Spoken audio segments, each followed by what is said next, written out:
मैं ही गरीब क्यों? ये सवाल अक्सर हमें तब सताता है जब हम अपनी परिस्थितियों से निराश होते हैं और दूसरों की तुलना में खुद को कमजोर या वंचित महसूस करते हैं।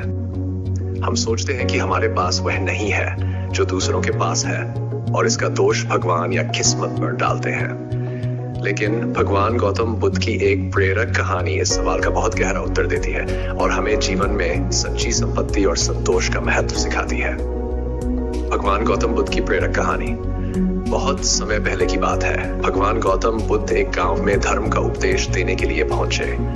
वहां लोग अपनी अपनी समस्याओं को लेकर उनके पास आते और समाधान प्राप्त करके एक नई ऊर्जा और खुशी के साथ लौटते थे। गांव के बाहर एक गरीब व्यक्ति बैठा ये सब देख रहा था। वह ध्यान से देखता कि लोग दुखी चेहरों के साथ बुद्ध के पास जाते हैं और जब वे लौटते हैं तो उनके चेहरे पर संतोष और खुशी होती है। एक दिन उसने सोचा, क्यों न मैं भी भगवान बुद्ध से अपनी समस्या का समाधान पूछूं। ये विचार आते ही वह हिम्मत करके बुद्ध के शिविर की ओर चल पड़ा। वहां पहुंचकर वह अपनी बारी का इंतजार करने लगा। जब उसकी बारी आई तो वह बुद्ध के सामने हाथ जोड़कर खड़ा हो गया और बोला, भगवान, मैं ही गरीब क्यों हूं? मेरे पास कुछ भी नहीं है। भगवान बुद्ध मुस्कुराए और बोले, तुम गरीब इसलिए हो क्योंकि तुमने कभी किसी को कुछ दिया नहीं है। ये सुनकर वह व्यक्ति हैरान हो गया और बोला, भग मेरे पास देने के लिए कुछ है ही नहीं। मैं खुद मुश्किल से गुजारा कर पाता हूं तो मैं दूसरों को क्या दे सकता हूं। बुद्ध ने फिर मुस्कुराते हुए कहा, तुम्हारे पास देने के लिए बहुत कुछ है। तुमने कभी ध्यान नहीं दिया। क्या तुम्हारे पास एक स्वस्थ शरीर नहीं है? क्या तुम किसी की मदद नहीं कर सकते? क्या तुम किसी को एक मुस्कान नहीं दे सकते?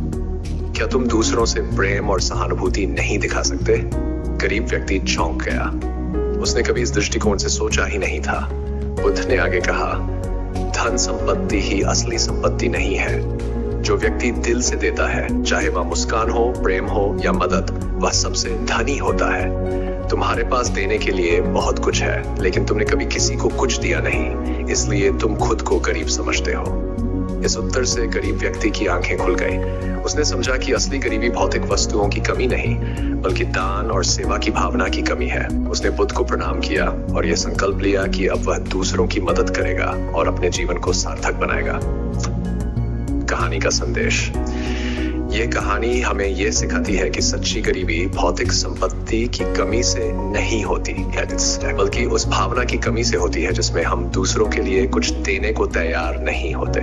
जब हम दूसरों को कुछ देते हैं, चाहे वह प्रेम, सहानुभूति, समय या सेवा हो, तब हम खुद को सच्चे अर्थों में धनी बनाते हैं। इसी तरह की और प्रेरक कहानियां सुनने के लिए हमारे चैनल को सब्सक्राइब करें और